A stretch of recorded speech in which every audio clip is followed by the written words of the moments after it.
जय हिंद, वंदे मातरम। दोस्तों, स्वागत है आपका आपके अपने इस यूट्यूब चैनल पर। आज के इस वीडियो में हरियाणा पुलिस कांस्टेबल के लिए हरियाणा सामान्य ज्ञान, सामान्य अध्ययन, जनरल साइंस, जनरल हिंदी के क्वेश्चन इस वीडियो में डिस्कस करेंगे। तो इस वीडियो को पूरा जरूर देखिए। यदि वीडियो अच्छा लगे वीडियो को लाइक करें, शेयर करें। चैनल पर पहले विजिट कर रहे हैं तो चैनल को सब्सक्राइब कर लें। पास ही में आपके बेल आइकन होगा, उसको भी दबा लें। इससे आने वाली नए वीडियो नोटिफिकेशन आप सभी लोगों तक आसानी से पहुंच जाएगी। सबसे पहले खुद से प्रयास कीजिए इन सभी क्वेश्चन का आंसर देने के लिए। 2 से 3 सेकंड के बाद मैं आंसर क्लियर कर दूंगा। तो सबसे पहले हम लोग हरियाणा सामान्य ज्ञान के क्वेश्चन डिस्कस करेंगे। क्वेश्चन हमारा है, हरियाणा के किस जिले में सर्वाधिक सरसों का उत्पादन होता है?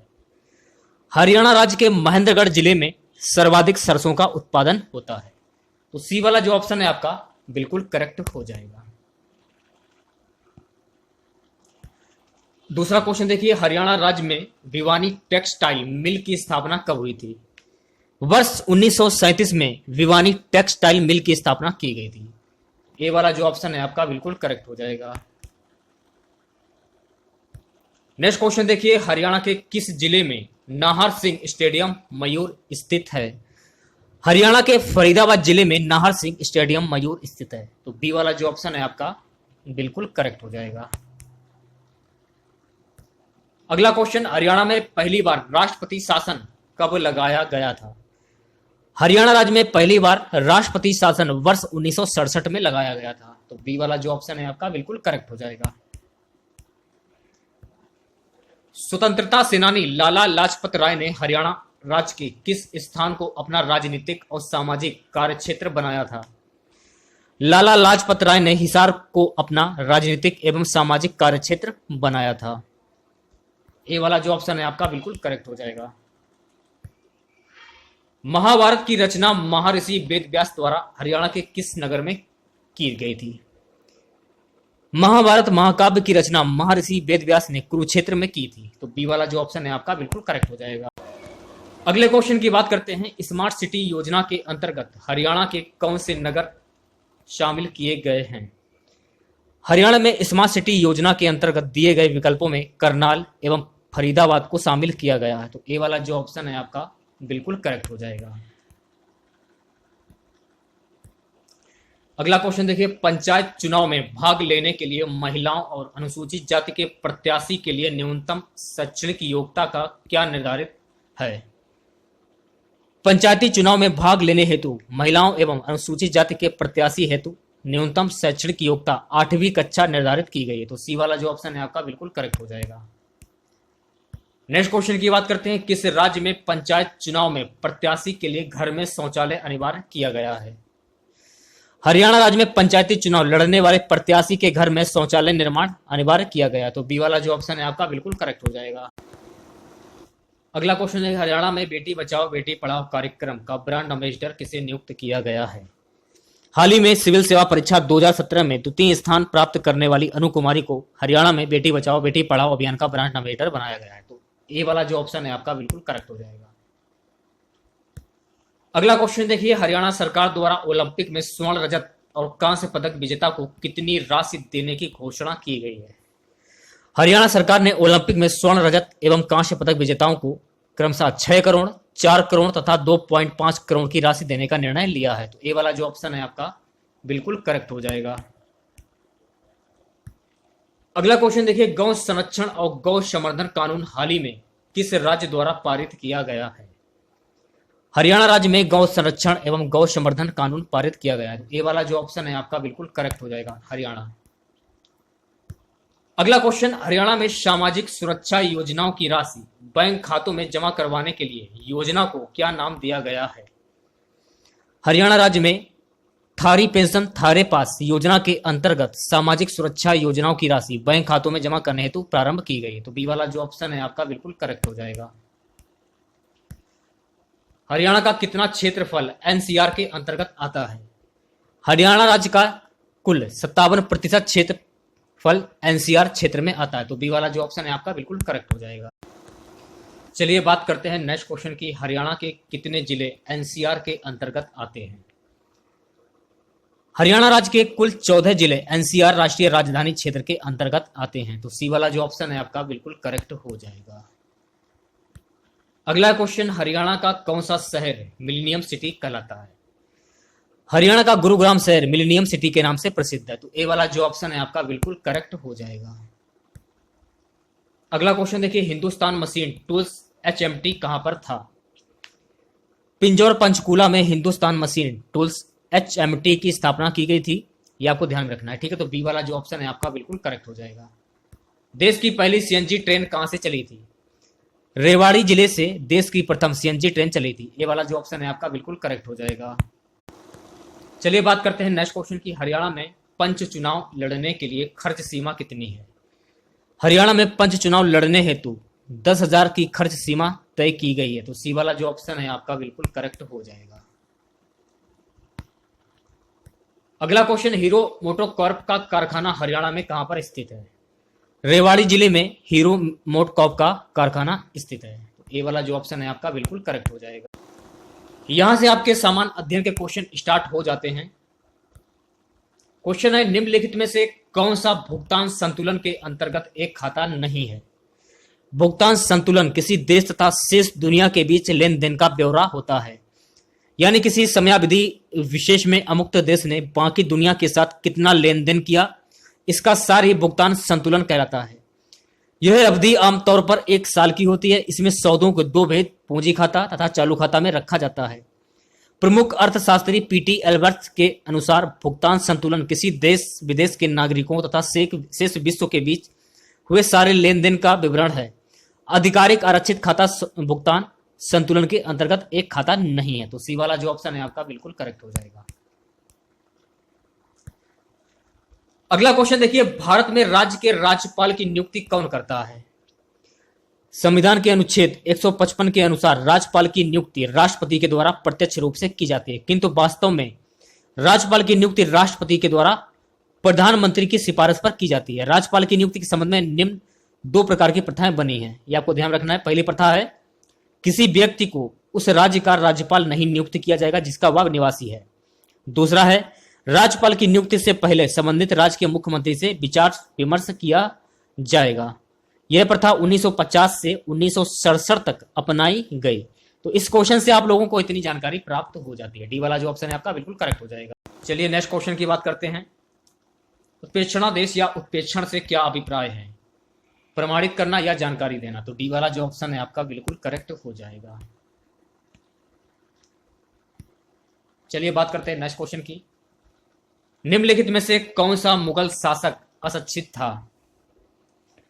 अकबर भारत का एक महानतम मुगल बादशाह था जिसने मुगल शक्ति का भारतीय उपमहाद्वीप में अधिकांश हिस्सों में विस्तार किया। अपने साम्राज्य की एकता बनाए रखने के लिए अकबर द्वारा ऐसी नीतियां अपनाई गईं जिनसे गैर मुसलमानों की राजभक्ति जीती जा सके। भारत के इतिहास में आज अकबर का नाम काफी प्रसिद्ध है। उसने अपने शासन काल में सभी धर्मों का सम्मान दिया, सभी जाति वर्गों के लोगों को एक समान माना और उसने अपने मित्रता के संबंध में स्थापित की। अकबर ने अपने शासन काल में सारे भारत को एक साम्राज्य के अंतर्गत लाने का प्रयास किया जिससे काफी हद तक सफल भी रहा। तो सी वाला जो ऑप्शन है आपका बिल्कुल करेक्ट हो जाएगा। अगला क्वेश्चन, आजाद हिंद फौज की स्थापना कहां की गई थी? आजाद हिंद फौज एक भारतीय अंतकालीन सरकार अस्थायी सरकार थी जिसे सिंगापुर में सन 1943 में स्थापित किया गया था। यह शक्तियों की सहायता से भारत को स्वाधीनता के लिए लड़ने वाले भारतीय राष्ट्रवादियों द्वारा बनाई गई थी। तो इस क्वेश्चन से आप लोगों को इतनी जानकारी मिल जाती है। तो ए वाला जो ऑप्शन है आपका सिंगापुर बिल्कुल करेक्ट हो जाएगा। चलिए बात करते हैं नेक्स्ट क्वेश्चन की। भारतीय सेना ने किस देश पर सर्जिकल स्ट्राइक किया? भारतीय सेना ने उरी में हुए आतंकी हमले में जवानों की शहादत का बदला पाकिस्तान की सीमा में घुसकर सर्जिकल स्ट्राइक के माध्यम से आतंकी शिविरों को ध्वस्त करते हुए लिया। भारतीय सेना द्वारा यह सर्जिकल स्ट्राइक 28 सितंबर 2016 को किया गया था। तो इस क्वेश्चन से आप लोगों को इतनी जानकारी मिल जाती है। जीएसटी का अभिप्राय क्या है, ये क्वेश्चन में पूछा जा रहा है। वस्तु एवं सेवा कर। तो ये वाला जो ऑप्शन है आपका बिल्कुल करेक्ट हो जाएगा। एशिया का सबसे बड़ा डेयरी प्लांट कहां स्थापित किया जाएगा? एशिया का सबसे बड़ा डेयरी प्लांट गांधीनगर में स्थापित किया जाएगा। तो ए वाला जो ऑप्शन है आपका बिल्कुल करेक्ट हो जाएगा। किस राष्ट्रीय पुरस्कार विजेता फिल्म का प्रसिद्ध 40वें मॉन्ट्रियल विश्व फिल्म फेस्टिवल के लिए चयन किया गया है? शंखचील। ए वाला जो ऑप्शन है आपका बिल्कुल करेक्ट हो जाएगा। संघचिल एक बंगाली फिल्म है। यह राष्ट्रीय पुरस्कार विजेता फिल्म है जिसे प्रसिद्ध 40वें मॉन्ट्रियल विश्व फिल्म फेस्टिवल के लिए चयन किया गया है। गुजरात का प्रसिद्ध नृत्य क्या है? गरबा गुजरात, राजस्थान और मालवा प्रदेशों में प्रचलित एक लोक नृत्य जिसका मूल उद्गम जो हुआ है गुजरात में हुआ है। तो डी वाला जो ऑप्शन है आपका गरबा बिल्कुल करेक्ट हो जाएगा। अगला क्वेश्चन, भारत का सर्वाधिक ऊंचाई पर स्थित हवाई अड्डा कौन सा है? लेह हवाई अड्डा। तो सी वाला जो ऑप्शन है आपका बिल्कुल करेक्ट हो जाएगा। भारत का सबसे ऊंचाई पर स्थित हवाई अड्डा लेह हवाई अड्डा है तथा इसकी ऊंचाई 3250 मीटर है। लेह जम्मू कश्मीर के लद्दाख क्षेत्र में है। विश्व की सबसे लंबी भूमि सीमा किन दो देशों के बीच है? विश्व की सबसे लंबी भूमि सीमा यूएसए कनाडा के बीच है तथा यह 8,893 किलोमीटर लंबी है। भारत एवं बांग्लादेश की सीमा 4,096 किलोमीटर विश्व में 5वें स्थान पर है। तो डी वाला जो ऑप्शन है आपका बिल्कुल करेक्ट हो जाएगा। अगले क्वेश्चन की बात करते हैं। बगदाद की राजधानी है? इराक की राजधानी बगदाद, थाईलैंड की राजधानी बैंकॉक, चीन की राजधानी बीजिंग तथा रूस की राजधानी मॉस्को है। तो ए वाला जो ऑप्शन है आपका इराक बिल्कुल करेक्ट हो जाएगा। बीबी का मकबरा में स्थित एक कब्र है। इसका औरंगजेब के बेटे आजम शाह ने वर्ष 1678 में निर्माण करवाया था। बीबी का मकबरा महाराष्ट्र के औरंगाबाद जिले में स्थित है। इसका निर्माण औरंगजेब के पुत्र आजम शाह ने वर्ष 1678 में अपनी मां के सम्मान में करवाया गया था। इसे दूसरा ताजमहल या ताजमहल का नकल भी कहते हैं। तो इस क्वेश्चन से आप लोगों को इतनी जानकारी मिल जाती है। तो बी वाला जो ऑप्शन है आपका बिल्कुल करेक्ट हो जाएगा।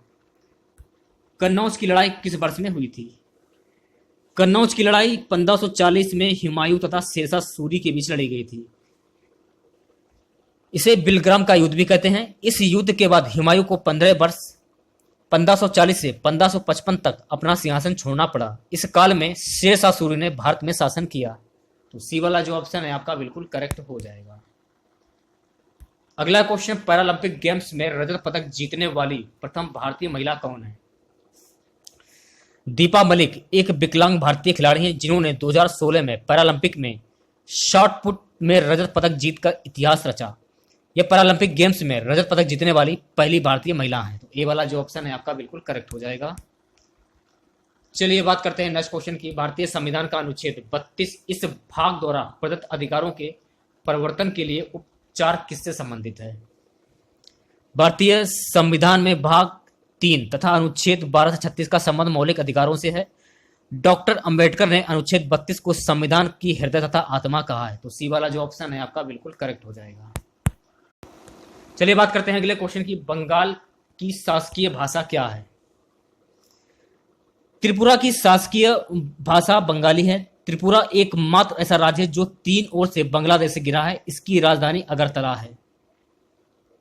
तो बी वाला जो ऑप्शन है आपका बिल्कुल करेक्ट हो जाएगा। अगला क्वेश्चन, बारूद का आविष्कार किसने किया था? एडोल्फ हिटलर जर्मनी का एक तानाशाह था जिसने नाजी पार्टी की स्थापना की। वर्ष 1945 में एडोल्फ हिटलर ने आत्महत्या कर ली थी। तो डी वाला जो ऑप्शन है आपका बिल्कुल करेक्ट हो जाएगा। चलिए बढ़ते हैं नेक्स्ट क्वेश्चन की ओर। देखिएगा जी, इसका डी वाला ऑप्शन नहीं होगा। ए वाला जो ऑप्शन है आपका रोजर बेकन ने, बारूद का आविष्कार रोजर बेकन ने किया था। डी गलत होगा, ठीक है। ए वाला ऑप्शन जो है आपका बिल्कुल करेक्ट हो जाएगा। अगला, एडोल्फ हिटलर ने आत्महत्या की कब की थी? एडोल्फ हिटलर जर्मनी का एक तानाशाह था जिसने नाजी पार्टी की स्थापना की। वर्ष 1945 में एडोल्फ हिटलर ने आत्महत्या कर ली थी।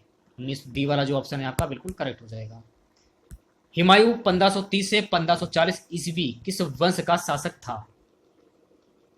हुमायूं 1530 से 40 तथा 1555 से 56 मुगल वंश का द्वितीय शासक था।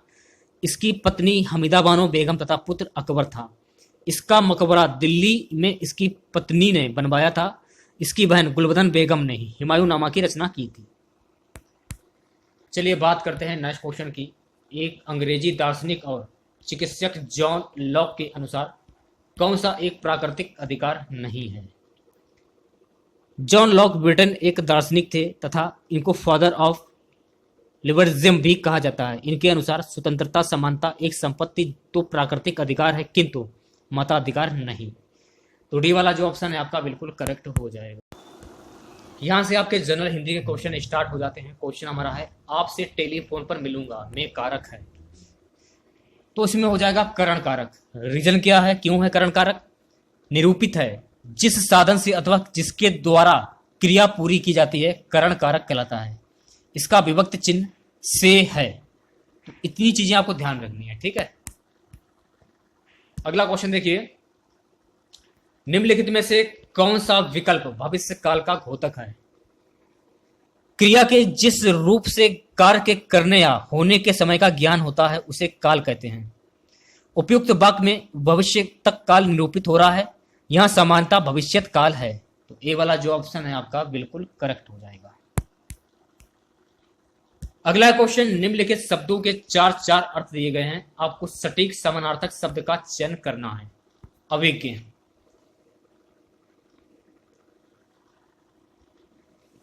ये वाला जो ऑप्शन है आपका बिल्कुल करेक्ट हो जाएगा। अभिज्ञ का पर्यायवाची क्या होगा? जानकार। अभिज्ञ के अर्थ का अर्थ होता है ज्ञाता, कुशल, निपुण। भिक्षु का पर्यायवाची विचु, भिखारी, अभिनेता, अदाकार और नाविक, अनभिज्ञ। इस क्वेश्चन से आप लोगों को इतनी जानकारी प्राप्त हो जाती है। विमुख का विलोम शब्द क्या होगा? काफी इंपॉर्टेंट है, उन्मुख। बी वाला जो ऑप्शन है आपका बिल्कुल करेक्ट हो जाएगा। अगला क्वेश्चन, शिक्षा संस्थानों में अनुशासन की समस्या राष्ट्रव्यापी समस्या बन गई है, रिक्त स्थान की पूर्ति के लिए उपयुक्त शब्द है। जनसंख्या की समस्या पूरे राष्ट्र की है, आतंकवाद की समस्या पूरे विश्व तथा काला धन अपने आप में पूंजीपतियों से संबंधित एक विशेष समस्या है। तो डी वाला जो ऑप्शन है आपका बिल्कुल करेक्ट हो जाएगा। निम्नलिखित मुहावरे के लिए उपयुक्त विकल्प चुनिए। आंख का पानी ढल जाना। आंख का पानी ढल जाने का अर्थ होता है निर्लज हो जाना। तो सी वाला जो ऑप्शन है आपका बिल्कुल करेक्ट हो जाएगा। यहां से आपके जनरल साइंस के क्वेश्चन स्टार्ट हो जाते हैं। क्वेश्चन है, निम्नलिखित में से किस गैस का रिसाव भोपाल गैस त्रासदी के समय हुआ था? Methyl isocyanate. ये वाला जो ऑप्शन है आपका बिल्कुल करेक्ट हो जाएगा। मिथाइल आइसोसाइनेट एक कार्बनिक यौगिक है। मिथाइल आइसोसाइनेट यौगिक फॉर्जिन एक मिथाइल अमीन विलयन के संयोग से बनता है। इसका प्रयोग कार्बोनेट कीटनाशियों के उत्पादन के लिए किया जाता है। हवा में इसकी ज्यादा मात्रा होने पर यह मनुष्यों पर बुरा प्रभाव डाल सकती है, जैसे आंखों में जलन होना। यहां तक कि गैस मनुष्य के लिए जानलेवा भी साबित हो सकती है। यह गैस फेफड़ों से पूरी ऑक्सीजन निकाल देती है। मिथाइल आइसोसाइनेट गैस का रिसाव भोपाल गैस त्रासदी के समय हुआ था। तो ये वाला जो ऑप्शन है आपका बिल्कुल करेक्ट हो जाएगा। सूर्य से आने वाली किरणों से मुख्यतः कौन सा कर्क रोग होता है? त्वचा कैंसर का प्रमुख कारण है अल्ट्रावायलेट रेडिएशन से अत्यधिक एक्सपोजर होना। जिन लोगों की त्वचा अधिक डार्क होती है उन्हें तुलनात्मक रूप से त्वचा कैंसर का खतरा कम है, पर त्वचा कैंसर कई तरह का होता है और उनका कारण अल्ट्रावायलेट रेडिएशन है। डॉक्टरों के अनुसार त्वचा कैंसर एक प्रमुख कारण अल्ट्रावायलेट किरणों की त्वचा सेल का डीएनए पूरी तरह से नष्ट कर देता है। जिन लोगों को बचपन में सनबर्न होता है उन्हें यह कैंसर होने की आशंका अधिक रहती है। जो लोग बाहर अधिक देर तक काम करते हैं उन्हें भी यह रोग होने का खतरा रहता है। इसके अलावा भी अन्य कई कारण हैं। सूर्य से आने वाली किरणों से मुख्यतः त्वचा का कर्क रोग होता है। तो डी वाला जो ऑप्शन है आपका बिल्कुल करेक्ट हो जाएगा। अगला क्वेश्चन, निम्नलिखित में से कौन सा स्तनपायी विशालतम है? व्हेल समुद्रों में रहने वाली एक स्तनधारी मछली है जिसे जीव वैज्ञानिक वर्गीकरण के नजरिए से सीटेसिया के गुण से शामिल किया जाता है। व्हेल अक्सर भीमकाय आकार के होते हैं और सभी स्तनधारियों की तरह वे सांस केवल वायु में ले सकते हैं, यानी पानी में रहकर नहीं ले सकते। व्हेलों के सिरों पर एक सींग एक होता है आपका सिर पर एक सांस लेने का छेद होता है, सींग नहीं होता है, सिर पर सांस लेने का छेद होता है और वह समय समय पर पानी की सतह पर आकर इसमें सांस खींचती है। ठीक है, तो इस क्वेश्चन से आप लोगों को इतनी जानकारी प्राप्त हो जाती है। ये वाला जो ऑप्शन है आपका बिल्कुल करेक्ट हो जाएगा। अगला क्वेश्चन, तापमान का एसआई मात्रक क्या है? तापमान का एसआई मात्रक केल्विन है, यह आपको ध्यान रखना है। ए वाला जो ऑप्शन है आपका बिल्कुल करेक्ट हो जाएगा। दूध के पीएच मान की प्रकृति क्या है? दूध के पीएच मान की प्रकृति थोड़ी अम्लीय होती है, तो थोड़ी अम्लीय। ए वाला जो ऑप्शन है आपका बिल्कुल करेक्ट हो जाएगा। अगला क्वेश्चन देखिए, निम्नलिखित में से कौन सा एक पायस या इमल्सन का उदाहरण नहीं है? दही एक पायस या इमल्सन का उदाहरण नहीं है, तो डी वाला जो ऑप्शन है आपका बिल्कुल करेक्ट हो जाएगा। चलिए बात करते हैं नेक्स्ट क्वेश्चन की, निम्नलिखित में से कौन सी मानव शरीर की सबसे बड़ी कोशिकाएं हैं? तंत्र कोशिका या तंत्रिका कोशिका। तंत्रिका तंत्र में स्थित एक उत्तेजनीय कोशिका है। इस कोशिका का कार्य मस्तिष्क से सूचना का आदान प्रदान और विश्लेषण करना है। यह कार्य एक विद्युत रासायनिक संकेत के द्वारा होता है। तंत्रिका कोशिका तंत्रिका तंत्र के प्रमुख भाग होते हैं, जिसमें मस्तिष्क, मेरुरज्जु और पेरिफेरल गैलिया होते हैं। कई तरह के विशिष्ट तंत्रिका कोशिका होते हैं, जिसमें शेषरी तंत्रिका कोशिका, अंततंत्रिका कोशिका और गतिजनक तंत्रिका कोशिका होते हैं। तो सी वाला जो ऑप्शन है आपका बिल्कुल करेक्ट हो जाएगा। अगला क्वेश्चन, निम्नलिखित में से कौन मानव त्वचा को रंग प्रदान करने के लिए उत्तरदायी है? तो डी वाला जो ऑप्शन है आपका मेलेनिन बिल्कुल करेक्ट हो जाएगा। निम्नलिखित में से कौन सी बीमारी असंक्रामक प्रवृत्ति की है? कर्क रोग। डी वाला जो ऑप्शन है आपका बिल्कुल करेक्ट हो जाएगा। विद्युत मोटर को ऊर्जा को यांत्रिक ऊर्जा में बदलता है, यह क्वेश्चन में पूछा जा रहा है। तो विद्युत मोटर विद्युत ऊर्जा को यांत्रिक ऊर्जा में परिणत करने का साधन है, अर्थात इसे उपयुक्त विद्युत स्रोत से जोड़ने पर यह घूमने लगती है, जिससे इसमें जुड़ी मशीन या यंत्र भी घूमने लगते हैं, अर्थात यह विद्युत जनरेटर का उल्टा काम करती है, जो यांत्रिक ऊर्जा लेकर विद्युत ऊर्जा पैदा करता है। कुछ मोटरें अलग अलग परिस्थितियों में मोटर या जनरेटर दोनों की तरह भी काम करती हैं। विद्युत मोटर औद्योगिक प्रगति का एक महत्वपूर्ण सूचक है। यह एक बड़ी, सरल तथा बड़ी उपयोगी मशीन है। उद्योगों में शायद ही कोई ऐसा प्रयोजन हो जिसके लिए उपयुक्त मोटर विद्युत मोटर का चयन ना किया जा सके। तो डी वाला जो ऑप्शन है आपका बिल्कुल करेक्ट हो जाएगा। गाइस यहाँ से देखिए आपके कंप्यूटर के क्वेश्चन स्टार्ट हो जाते हैं। क्वेश्चन हमारा है, निम्नलिखित में से कौन सा वेटेड कोड भारित कोड नहीं है? ये क्वेश्चन में पूछा जा रहा है। एक्सेस 3 कोड बाइनरी कोड एक पूरक दशमलव कोड और अंक प्रणाली है। यह 1970 के दशक में इलेक्ट्रॉनिक कैलकुलेटर के बीच में इस्तेमाल किया गया था। तो ये वाला जो ऑप्शन है आपका बिल्कुल करेक्ट हो जाएगा। अगला क्वेश्चन, सूचना प्रौद्योगिकी में एससीओ टिप मेमोरी क्या कहते हैं? सी वाला जो ऑप्शन है आपका बिल्कुल करेक्ट हो जाएगा। आईटी में का अर्थ है कि डाटाबेस में उपलब्ध डाटा सही और संगतपूर्ण है। आईटी में डाटा इंटीग्रिटी का अर्थ होता है डाटाबेस में उपलब्ध डाटा सही एवं संगतपूर्ण है। तो डी वाला जो ऑप्शन है आपका बिल्कुल करेक्ट हो जाएगा। देखिएगा इस क्वेश्चन का आंसर आपको कमेंट बॉक्स में बताना है।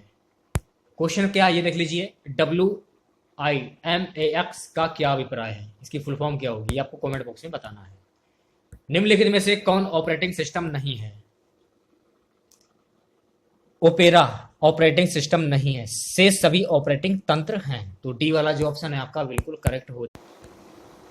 यूजर द्वारा डॉक्यूमेंट को दिया गया नाम ये क्या कहलाता है? यूजर द्वारा डॉक्यूमेंट को दिया गया नाम फाइल नेम कहलाता है। तो डी वाला जो ऑप्शन है आपका बिल्कुल करेक्ट हो जाएगा। नेटवर्क में संक्षिप्त संदेश जो एक स्टेशन से दूसरी स्टेशन को जाता है क्या कहलाता है? नेटवर्क में संक्षिप्त संदेश जो एक स्टेशन से दूसरे स्टेशन को जाता है टोकन पासिंग कहलाता है। यह एक लोकल एरिया नेटवर्क में संदेश पास करने की विधि है। यह नोड्स के बीच संचालित किया जाता है। इसका अच्छा उदाहरण टोकन रिंग है। तो ए वाला जो ऑप्शन है आपका बिल्कुल करेक्ट हो जाएगा। एक टीबी के बराबर कितने जीबी होते हैं? 1 टेराबाइट का मान 1024 गीगाबाइट के बराबर होता है। 1 जीबी का मान 1024 MB के बराबर होता है। तो डी वाला जो ऑप्शन है आपका बिल्कुल करेक्ट हो जाएगा। एक फाइल की सामग्री को दूसरी में विलीन करने के लिए दिया जाने वाला कमांड है। कंप्यूटरिंग में यदि एक फाइल की सामग्री को दूसरी में विलीन करना हो तो इसके लिए एपेट कमांड दी जाती है। तो ये वाला जो ऑप्शन है आपका बिल्कुल करेक्ट हो जाएगा।